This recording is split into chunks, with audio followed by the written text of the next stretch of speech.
이 시간 우리에게 주시는 하나님의 말씀은 마태복음 25장 우리 14절에서 30절 말씀입니다. 우리 성경과 우리 화면을 찾아서 함께 보도록 하겠습니다.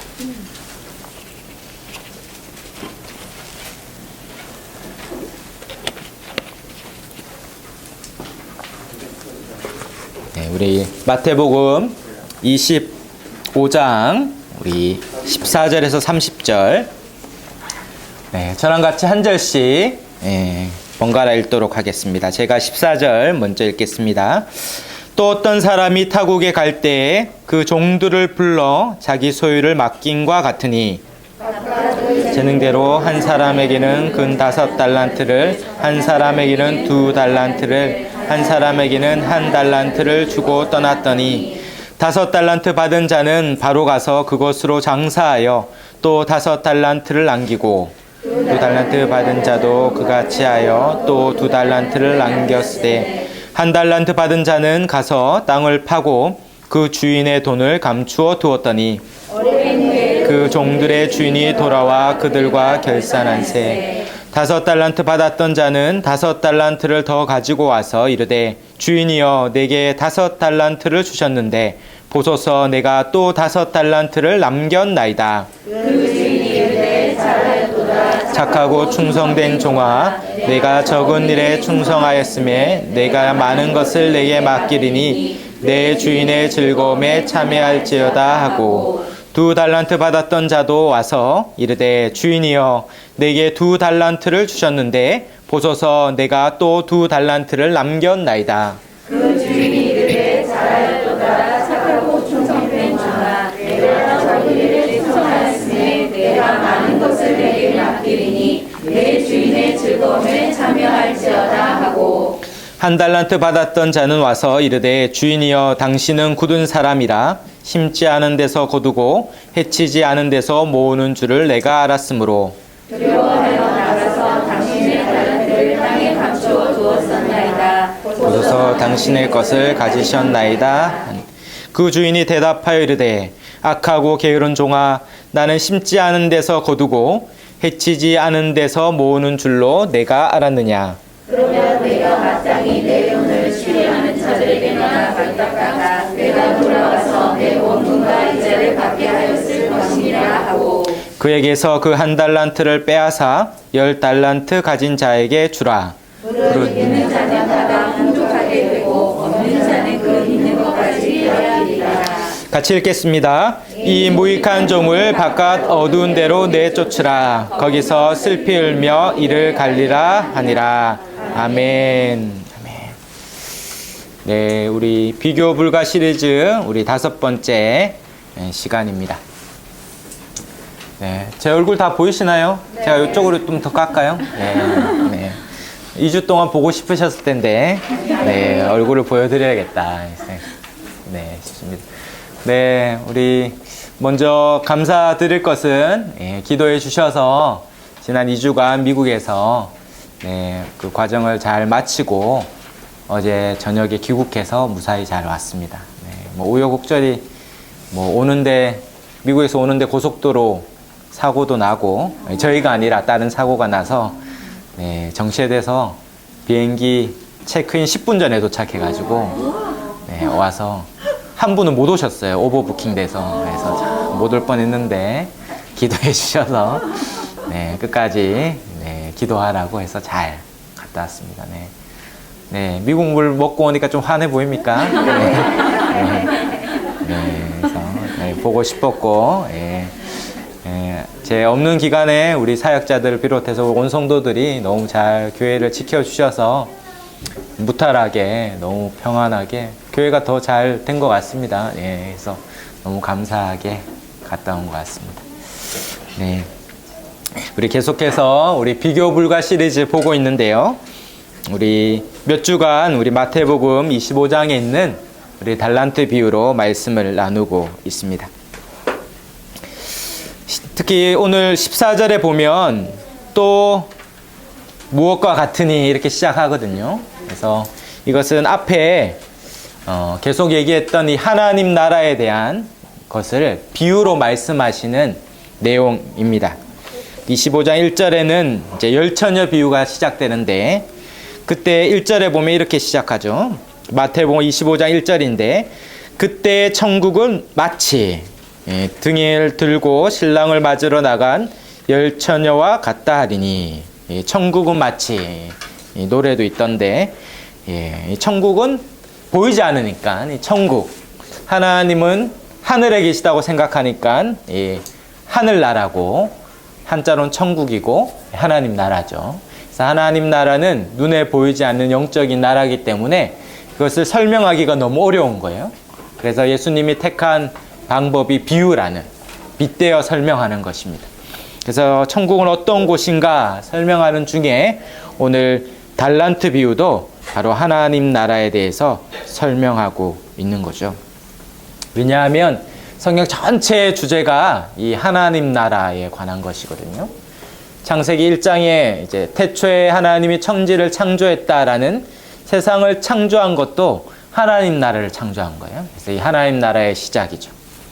죄는 무엇인가? 죄는 이 하나님 나라의 복을 다 상실한 거죠. 그래서 하나님 나라의 상실이 죄의 결과입니다.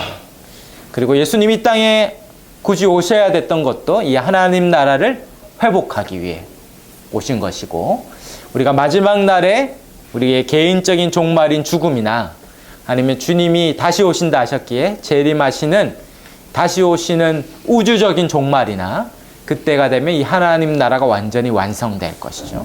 그래서 우리가 가서 누릴 곳이 그 하나님 나라인 것입니다. 그래서 이 하나님 나라에 관해서 예수님이 이 땅에 설명해 주신 거죠. 뭐 광고를 하나 하면 이 화요일마다 화요 성경 강좌를 쭉 해왔었는데요.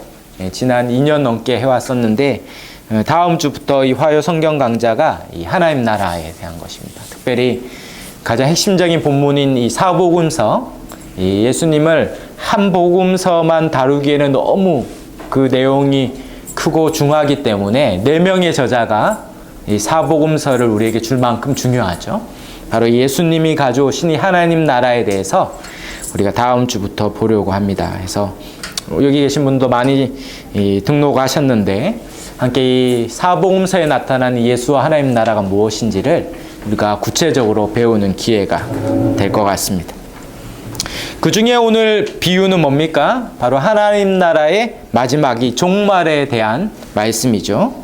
예수님이 이 땅에 오셔서 죽으시고 부활하시고 승천하신 이후에 이제 우리는 하나의 단계만 남았는데, 바로 다시 오시는 것이 다시 오셔서 주님이 이 땅에 우리를 하나님 나라로, 천국으로 받아들이거나 아니면 영원한 멸망인 지옥에 심판하신다 약속하고 있습니다.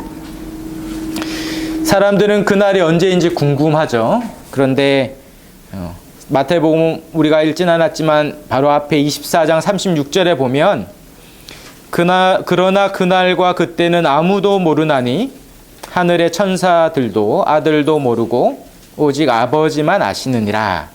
이 마태복음 24장 36절에 명확하게 얘기하죠. 예수님이 오시는 그날과 그때는 아무도 모른다. 하물며 예수님도 몰라요. 예수님은 전능하신데 왜 모르냐? 알 필요가 없는 거죠. 왜 그렇습니까? 하나님이 가장 정확한 때에, 가장 합당한 때에 자신을 이 땅에 보내실 거기 때문에 자기가 알 필요조차 없는 것이죠. 오직 하나님 아버지만 아십니다. 그러므로 주위에 누가 예수님이 언제 오신다더라 이렇게 얘기하면 이단이 되는 거예요. 이단이. 아무도 모릅니다. 아무도. 안다고 하는 순간 이단이 되는 거예요. 그러니까 아무도 몰라요. 오직 하나님 아버지만 오세요. 근데 만약에 오면 어떻게 됩니까? 다 아는 거예요. 다. 그 25장 30절에 가면 인자가 구름 타고 능력과 큰 영광으로 오는 것을 보리라 이렇게 약속하고 있거든요. 24장 30절이네요. 그래서 주님이 이 땅에 오실 때 다 안다는 거예요. 그러니까 그때와 그 때는 아무도 모르는데 안다면 다 아는 거예요. 그러니까 저와 여러분이 생전에 주님 오시면 다 볼 겁니다. 그러니까 아무도 모를 수 없고 그때는 다 알고 그 전에는 아무도 모른다라는 거예요. 그러면 우리는 어떻게 해야 됩니까? 아무도 모르는 그때를 향하여 준비해야겠죠. 아무도 모르니까 우리는 그날을 준비해야 되는데 어떻게 준비하며 주님의 재림 아니면 우리의 죽음 이후에 주님 만날 것을 준비할 것인가 할 때 오늘 달란트 비유가 우리에게 잘 설명해 주고 있습니다. 이름하여 우리가 종말론적 신앙을 가져야 된다 얘기하는 거예요. 우리의 개인의 종말이나 이 세상의 종말에 주님 만날 것들을 준비하는 신앙을 가져야 된다라고 이야기하고 있습니다. 주님이 오시면 뭐 하시기 때문입니까? 오늘 읽었던 25장 19절에 성경이 있으신가요? 한번 같이 읽어볼까요? 25장 19절 읽겠습니다. 오랜 후에 그 종들의 주인 돌아와 그들과 결산하세. 네. 주인이 돌아오는 것은 예수님의 재림을 얘기하죠. 근데 오랜 후라는 거예요. 그러니까 시간이 많이 걸립니다. 어떤 사람은 2000년 동안 안 왔으니까 안 오는 거 아니냐 이렇게 생각하는데 주님이 곧 오십니다. 거의 곧 오실 것 같아요. 주님이 곧 오세요. 그 오셔서 뭐 하십니까? 결산하십니다. 결산. 우리의 삶을 결산하신다. 우리의 삶을 판단하시고 심판하신다 이야기합니다. 그럴 때 우리가 지난 시간에 배웠죠. 어떻게 판단해? 어떤 기준으로 우리의 삶을 판단하는가 할 때 오늘 이 비유의 주인공인 이 한 달란트를 향하여 말씀하신 이 세 가지 수식하는 형용사, 이 세 가지 형용사가 그 판단의 기준이라 했었죠. 첫 번째는 30절이죠. 30절에 그가 5달란트는 5달란트를 남기고 2달란트는 2달란트를 남겼는데 이 한 달란트는 땅을 파고 그 주인의 돈을 감추어 뒀죠. 그래서 이 한 달란트 받은 자를 향하여 30절에 무익한 종이다. 무익한 종이다. 판단 기준은 뭡니까? 첫 번째는 바로 유익한가. 너의 삶이 유익을 끼쳤느냐 아니면 아무 유익도 끼치지 못한 무익한 삶인가. 하나님 우리에게 놀랍게도 똑같이 24시간의 시간을 주시고 우리의 삶을 선물과 같이 주셨죠. 이 기간 동안 우리가 얼마나 주위에 우리의 가족과 이웃에게 만나는 이들에게 유익을 끼치며 살았느냐 그것으로 우리를 판단하겠다. 너가 축복의 통로로 복의 근원으로 살았느냐 보신다라는 것입니다. 두 번째 판단 기준은 26절이라 그랬죠. 보면 게으른 종아 이렇게 얘기하죠. 바로 게으름, 다른 말로는 충성했느냐 성실했느냐 이웃을 향하여서는 유익을 끼쳤느냐 너 자신을 향해서는 게으르지 않고 성실하고 신실했느냐라고 판단하십니다. 주님은 결과와 그 열매로 보시지만 태도와 자세 그 과정을 보시겠다 지금 말씀하고 있죠. 어떠한 결과와 상관없이 너가 유익을 끼치려고 살았는가 또 너 삶을 정말 성실하게 이 주신 기회를 성용하며 낭비하지 않았는가 그것으로 판단한다 하십니다. 세 번째는 뭡니까? 26절에 마지막 형용사는 악하다이죠. 끝에 잘 들리십니까? 네. 우리 다음 세대 잘 들리나요? 네. 다음 세대 너무 기특하죠? 우리 다음 세대가 부흥하고 있습니다, 지금. 네, 인물이 나올 것 같습니다, 여기. 세 번째 판단 기준은 악하다는 거죠. 어쩌면 이것이 이 한 달란트 받은 삶을 불행하게 한 원인일 거예요. 그가 어떻게 악해졌습니까? 바로 이 세상적인, 이 세속적인 가치관으로 살았죠. 내 앞에 있는 사람은 5달란트를 받았고 어떤 사람은 2달란트를 받았는데 나는 1달란트밖에 받은 게 없다는 거예요. 세상적 기준에서 5보다 하나가 작고 2보다 하나가 작은 나는 받은 게 별로 없기 때문에 그것으로 내가 뭘 할 수 없다라고 그 비교의식 가운데 자신의 삶을 초라하게 생각하며 자기가 받은 1달란트를 아무것도 아니라고 생각하면서 자신의 삶에 주어진 모든 기회와 모든 가능성들을 다 파묻어 버린 것입니다. 그것이 그의 불행의 원인이죠. 그는 하나님을 향하여 뭐라고 얘기합니까? 당신은 굳은 사람이다. 굳은 사람. 당신은 인색한 사람이다. 아니 당신은 도둑이요 강도다. 당신은 거두지도 않고 풀어 심지도 않고 거두려고 하고 풀어 헤쳐놓지도 않고 모으려고 하는, 주지도 않아 놓고 뭔가를 받아내려고 하는 강도요 도둑이다가 하나님을 향하여 분노하고 원망하고 있었습니다. 내가 5만 줬어도 내가 이러지 않았다는 거죠. 아니 내가 2개만 줬어도 그러지 않았다는 거예요. 고작 1개 줘놓고 그걸 가지고 뭔가 받아내려고 하는 당신은 굳은 사람이요 인색한 사람이다. 그가 이 다른 사람과 비교하여 자신의 것들을 하찮게 여김으로 악해지고 불행해진 거죠. 세상적 기준으로 양과 수로 자기 인생을 판단한 겁니다. 태어나 보니 받은 게 없다는 것이죠. 자기의 정말 저 정도의 집안에서만 태어났다면, 내가 저 정도의 배움과 기회만 있었다면 그렇지 않았을 텐데, 고작 이것 가지고 내가 뭘 하느냐. 그가 이것 자체를 초라하게 여길 뿐만 아니라 이것을 주신 하나님 자체를 원망하고 분노하고 불평하고 있습니다. 그러나 하나님의 판단 기준은 뭐라고 했습니까? 하나님의 판단 기준은 수와 양이 아니라고 했죠. 5달란트가 5달란트를 남겼어요. 그리고 뭐라고 평가합니까?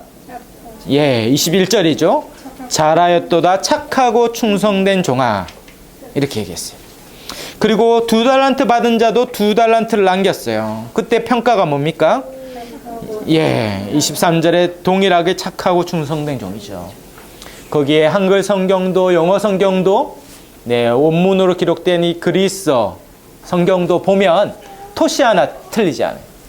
5달란트가 5달러를 남긴 거나 2달란트가 2를 남긴 거나 하나님의 판단은 똑같습니다.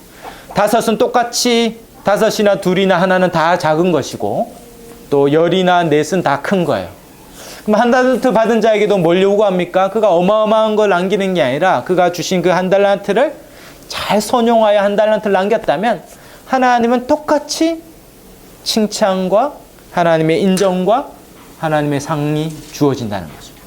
하나님이 나에게 주신 이 기회를 최대한 선용하면 하나님 보시기에는 그것이 동일하게 충성되고 착하고 신실한 것입니다. 하나님의 판단은 사람과 다른 것이죠. 사람과 다른.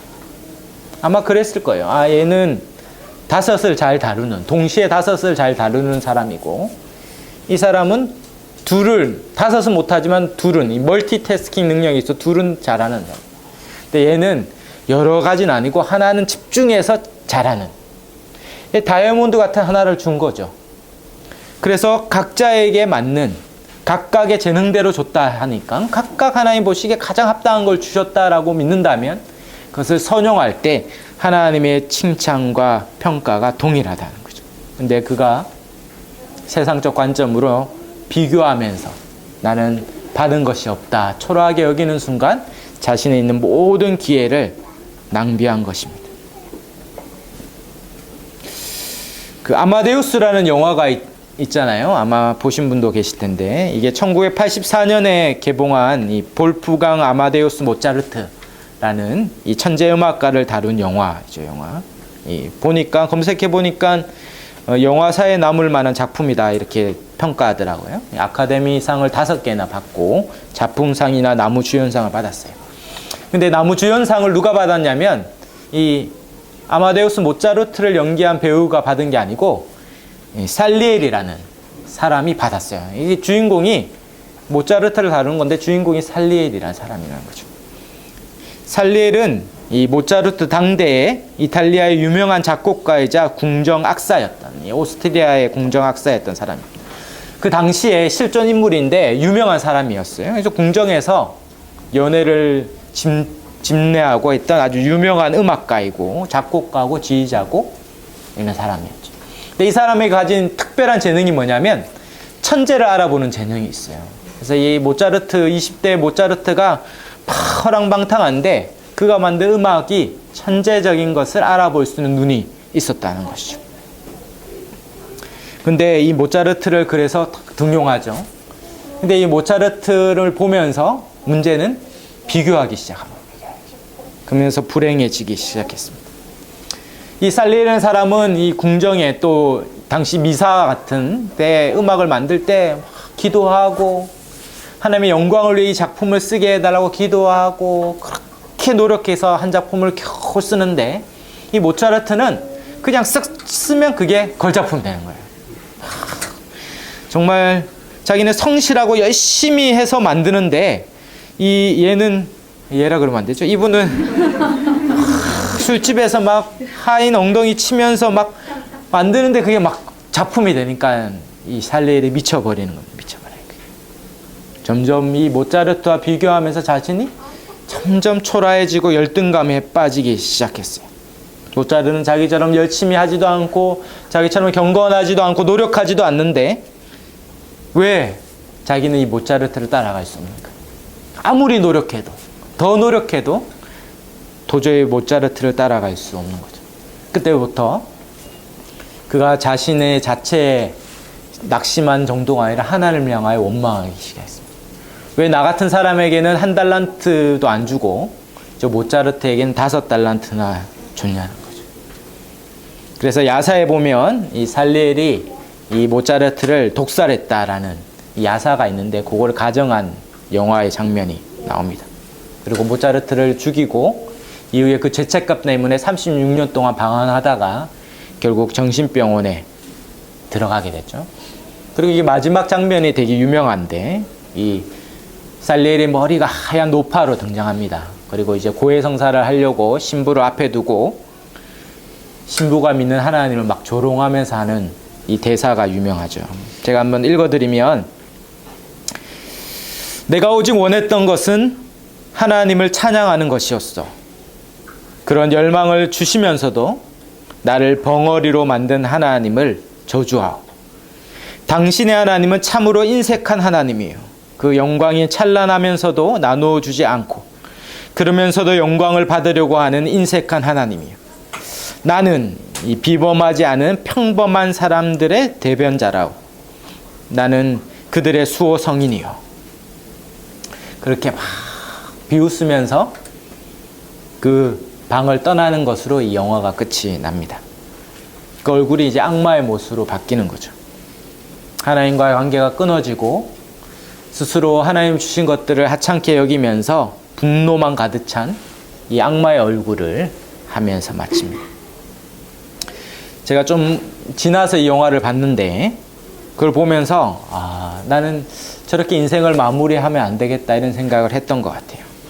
남과 비교하면서 그 사람이 얼마나 유명한 사람이면 그 당대에 정말 엄청난 지위와 위치와 할 수 있는 가능성이 참 많았어요. 그리고 천재도 알아볼 눈과 그런 재능이 있음에도 불구하고 모차르트와 비교하는 순간 그 인생이 불행해지기 시작한 것이죠. 그래서 나는 평생에 남과 비교하면서 나에게 주신 것들, 나에게 있는 수많은 가능성과 기회들을 땅에 파묻지 않고 나에게 주신 것들을 잘 귀하게 여기면서 살아야겠다. 그렇게 마음을 먹었습니다. 그러면서 어느 날 이 달란트 비유를 묵상하는데 어느 순간 제가 이 1달란트 받은 사람과 같다라는 것, 이 살리엘의 마음을 나도 먹고 있다는 것을 발견했습니다. 제가 예전에 그 신대원을 졸업하고 이 아나톨레라는 성경연구단체에 간사 생활을 했거든요. 근데 이제 동기 목사님들, 제가 젊을 때 들어가서 이 동기 목사님들은 한참 많은 형님들도 많았는데 어느 순간 되니까 이분들이 뭐 큰 교회 이제 후원을 받고 이제 유학도 떠나고 이제 큰 교회 담임도 가고 어느 순간 이제 신대원에 가서 가르치는데 그 동기 형님이 온 거예요. 그 유학을 마치고 이제 이 신대원 신학대학원에 이제 강사로 온 겁니다. 강사로 이제 와서 이제 교수님이 이렇게 불리는 거죠. 그리고 저는 이름도 없는 이제 어느 단체의 간사로, 자비랑 간사로 하고 있었습니다. 이 동기 형님들, 목사님들을 보면서 점점 이렇게 스스로 초라해지는 거예요. 초라해지는 거. 난 거기에 비해서 난 뭐 하고 있나? 나는 내가 열심히 가르치려고 준비해 오면 이분들이 시험 기간이라고 막 안 오는 거예요. 저보다 나이가 뭐 5살, 10살씩 많은 분들인데 막 안 와요, 안 와. 이 간식, 없는 살림에 간식까지 다 준비했는데 안 와요. 전화하면 막 안 받고 막. 전사님들이 그랬어요. 나 뭐 하고 있나, 이게 혼자 차 운전해서 이렇게 돌아올 때 그런 마음이 들었습니다. 나도 그때 공부하러 나갔어야 되나, 뭔가 내 학기를 했어야 되냐. 정말 이전에는 이 사역이 너무 귀했거든요. 근데 어느 순간 이게 너무 초라해지기 시작한 거예요. 그래서 어느 순간 주님은 따르긴 하는데 별로 막 기쁘고 막 열망 있게 막 그렇게 따른 게 아니라 그냥 터덜터덜 따르고 있는 제 자신을 발견했습니다. 주님을 크게 봐야 되는데, 이 주님과 내 사이에 아무것도 없어야 되는데, 주님과 내 사이에 뭐가 들어오는 순간 이제 그걸 보는 거예요. 그걸 비춰서 주님을 보는 거죠. 주님은 나한테 별로 준 게 없는 것 같고, 나는 지금 하고 있는 게 아무것도 아닌 것처럼 여기시기 시작했습니다. 그때 이 말씀을 봤던 것 같아요. 그리고 아마 많이 울면서 회개했던 기억이 있습니다. 참, 하나님 나한테 왜 이래 인색합니까? 왜 내 인생의 길을 안 열어주십니까? 이런 마음을 먹었던 자신을 발견했죠. 그리고 이제 회개하고 내가 하나님 주신 이 한 달 티는 귀하게 여기네, 이 어리석은 자가 되면 안 됐다, 그런 마음을 먹었던 적이 있습니다. 그리고 한참이 지나서 제가 이제 수영로교회 사역할 때, 이제 목회 비서실에 사역할 때였는데, 그 수영로교회 목회 비서실에 사역할 때면 이제 전국에 뭐 전 세계에 아주 내노라하는 아주 유명한 목사님들을 수시로 만날 기회가 있었어요. 이렇게 다 접견하고 또 이렇게 접견하는 자리에 동석하고, 한 날은 뭐 각 교단에 대표되는 목사님들이 쭉 앉아서 식사하는 자리에 옆에 앉아서 식사를 하는데, 그 목사님들 얘기를 옆에서 가만히 듣는데 와 대단하다, 와 대단하다 이런 생각을 하는데, 그때 마음에 막 부럽다 이런 생각이 안 드는 거예요. 부럽다, 나도 저렇게 하면 좋겠다 이런 마음이 안 드는 거예요. 저분들 사역을 하고 있는구나. 그리고 나는 하나님 나에게 주신 사역을 하고 있는구나. 그때 제 자신의 마음을 보면서 되게 놀랐습니다. 내가 이런 생각을 하다니, 내가 영적으로 성장했구나. 비교하고 않는 제 모습을 보면서 너무 대견했던 적이 있습니다. 하나님 나에 맞게 내 목회의 길을 인도하시겠다라는 생각을 하게 됐어요. 제가 미국에서 2주간 보내면서 다양한 목사님들을 많이 만났거든요. 같이 공부하고, 저는 이제 각 개척관 이제 2개월 지난 3개월 차 된 목사님이고, 네, 거기에는 20년 돼서 뭐 수천 명, 개척한 이후에 수천 명 된 목사님도 있고, 뭐 6년 만에 뭐 자리를 잘 잡은 목사님도 있고, 또 큰 교회 청빙받은 목사님도 있고, 이렇게 다 있었어요. 근데 참 그 사역 하나하나가 너무 귀하더라고요. 근데 단 한순간도 그거에 비해서 내가 초라하다거나 거기에 비해서 내가 위축되거나 그런 느낌이 없었습니다. 아마 여러분이 기도해 주셔서 그런 것 같은데, 그분들은 다 그분은 가고, 비록 이렇게 빌려서 이런 공간에서 예배를 드리지만 너무 사역이 귀한 거예요. 그리고 앞으로 일어날 일들이 너무 기대가 되고, 하나님이 나에게 주신 이 가능성의 한 달란트가 너무 귀하게 여겨지는 거죠. 그래서 빨리 오고 싶었습니다. 빨리 와서 이 마음을 나누고 싶었습니다. 여러분 어떻습니까? 여러분은 여러분의 삶을 볼 때 너무 귀합니까? 하나님이 나에게 주신 것들이 너무 귀합니까? 하나님이 항상 저와 여러분을, 나를 항상 베스트로 대하신다, 최선의 길, 최고의 길로 인도하신다, 이런 마음이 있습니까? 아니면 나는 왜 이게 없을까? 하나님은 좋으신데, 저 앞에 간증하는 분은 저런 간증도 있는데 나는 왜 그럴까? 이런 생각이 혹 드는 분은 없습니까? 사랑하는 여러분, 하나님은 저와 여러분을 가장 최선의 길로, 항상 좋은 길로 인도하시는 분인 줄 믿습니다. 우리에게 주신 이 가능성이 한 달란트, 너무 귀한 거예요. 너무 귀한 거. 하나님 이것들을 나에게 각 맡겨줬다면 이것을 귀하게 여기면서 5달란트 남기라고 얘기하지 않죠? 1달란트를 남기면 100달란트를 받은 사람이 100개 남김과 똑같은 칭찬과 하나님의 판단이 있어요. 하나님은 우리를 가장 귀하게 대하시고 있다는 거죠. 근데 어떤 경우는 그렇지 않은 경우가 있더라고요. 하나님 왜 내게 이렇게 야박하게 구시나? 나에게 왜 이렇게 박하게 대하시는가?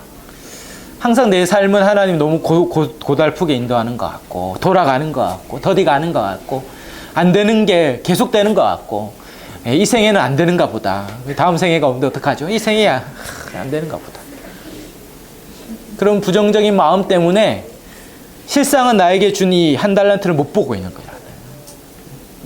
나에게 준 이 귀한 것들을 땅에 파묻고 대놓고 원망하고 불평하진 않지만 그런 마음이 한켠에 있는 거죠. 한켠에. 오늘 이 살리엘도 그런 거 아닙니까? 엄청난 가능성을 많이 줬는데도 모차르트와 자신을 비교하는 순간 불행해지는 거죠. 옆 사람과 비교하는 순간 불행해지는 것입니다. 사랑하는 여러분, 하나님은 우리를 가장 최선으로, 가장 선하게, 가장 베스트로 대하시는 분이심을 믿으시기를 바랍니다. 진짜예요, 진짜. 하나님 우리에게 가장 좋은 것을 줍니다. 살면서 병이 찾아오기도 하죠. 사랑하는 이가 떠나는 경우도 있습니다. 그렇게 노력했던 일이 안 되는 경우도 있고 실패하는 경우도 있어요. 그러나 돌아가는 것 같고 더디가는 것 같지만 가보면 이게 가장 적기에 인도하셨다. 하나님께서 가장 합당하게 인도하셨다. 우리가 고백할 날이 올 것입니다. 우리가 매일같이 나에게 주니 한 달란트를 귀하게 여기고 이것을 가장 귀하게 여기며 선용하고 또 유익을 끼치려고 애쓰며 그 좋으신 하나님을 신뢰하고 그 길을 인도하실 것들을 믿고 가면 하나님께서 이 한 달란트를 때가 되면 한 달란트가 두 달란트 되게 하시겠죠. 그러면 두 달란트가 되면 어떻습니까? 하나님이 중간 결산을 하는 거죠. 두 달란트가 있으면 또 두 달란트가 있으니까 감사하죠. 그리고 이 두 달란트를 또 잘 선용하다 보면 어느 순간 두 달란트가 몇 달란트 됩니까? 네 달란트가 되고 8달란트가 되고. 네, 두 자리는 어려운데. 네, 우리 다음 세대 8달란트가 2배 되면 몇 달란트죠? 우리 천재들이 모여 있습니다. 천재들이. 네. 그렇게 우리가 한 달란트 딱 남기면 똑같이 21절에 23절처럼 똑같이 착하고 충성된 종아 내가 작은 일에 충성하였으니 내게 많은 것을 내게 맡기리라. 그렇게 하나님께서 우리를 계속 업그레이드 시켜주시고 배가 되는 하나님의 은혜를 더하여 주시는 거예요. 하나님 우리의 삶은 그냥 이대로 끝나게 하지 않을 거거든요. 하나님이 열매 맺게 하시고 그 열매를 또 귀하게 여기면 또 열매 맺게 하시는 삶이 되게 하실 겁니다. 오늘 우리가 읽었던 말씀에 29절이 그런 말씀이죠. 25장 29절. 네. 우리 같이 한번 읽어볼까요? 29절인데 읽겠습니다. 무릇 있는 자는 받아 풍족하게 되고 없는 자는 그 있는 것까지 빼앗기리라. 예. 두 가지 길이 있습니다.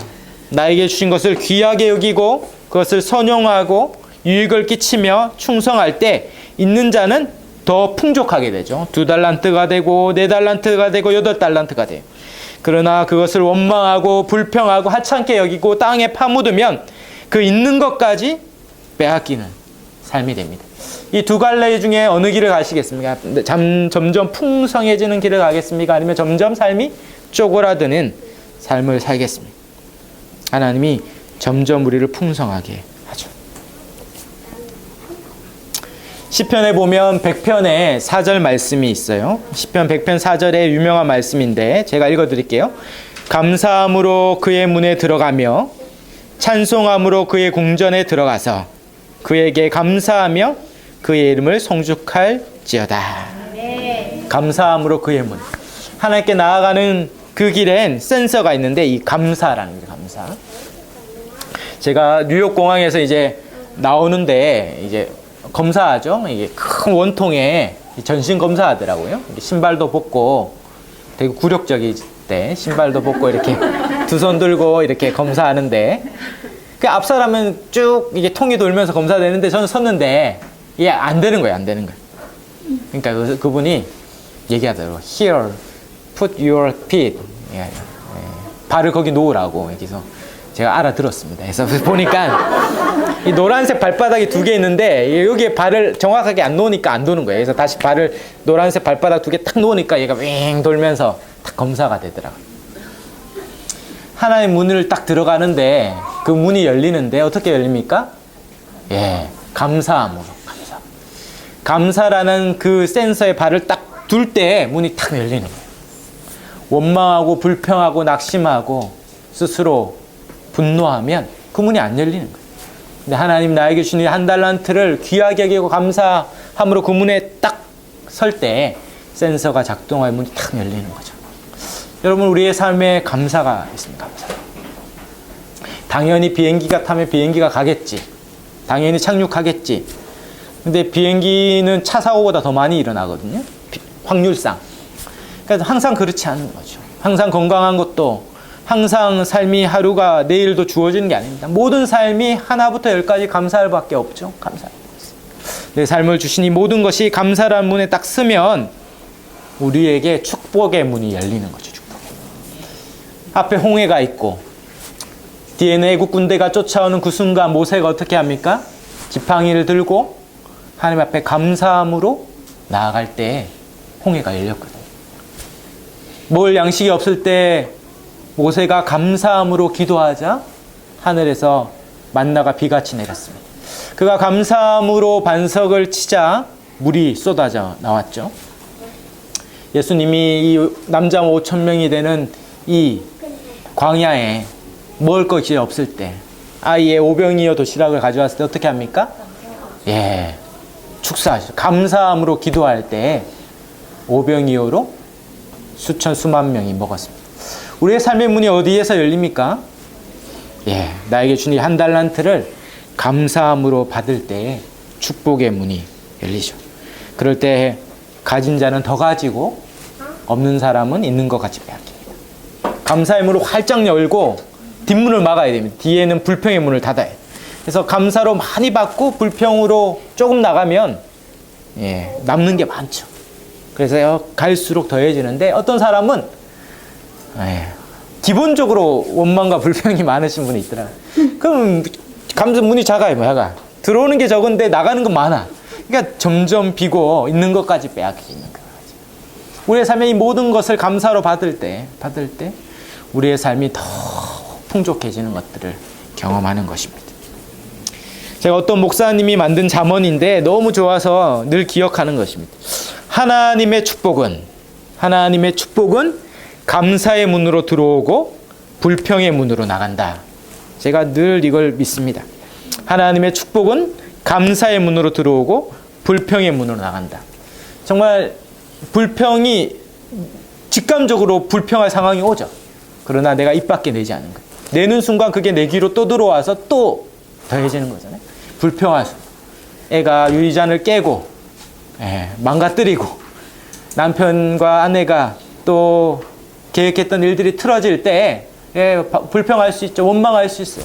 그러나 그때 그럼에도 불구하고 불평을 닫고 감사를 열 때 감사가 더해지는 거예요. 사랑하는 여러분, 감사의 문을 활짝 열고 불평의 문을 닫는, 그래서 하나님께서 축복하는 삶이 꼭 되시기를 축원합니다. 아멘. 사랑하는 여러분, 우리 인생의 중요한 기로에 서 있죠. 두 길이 있습니다. 행복한 삶과 불행한 삶, 감사하는 삶과 불평한 삶의 기로가 있어요. 하나님께서 오셔서 우리의 삶을 판단하실 때 이 하나님 나라의 비밀, 이 달란트 비유를 통해 우리에게 말씀하고 있는 것이죠. 너의 삶을 어떻게 살아갈 것인가. 미련한 자의 삶과 지혜로운 삶이 갈려지는 이 지점에서 어느 길로 갈 것인가. 바라기는 감사함으로 한 달란트를 귀히 여기고 그것들을 선용함으로 날마다 더 풍족해지는 그런 삶을 사시는 저와 여러분이 다 되시기를 주의 이름으로 축원합니다. 아멘. 아멘.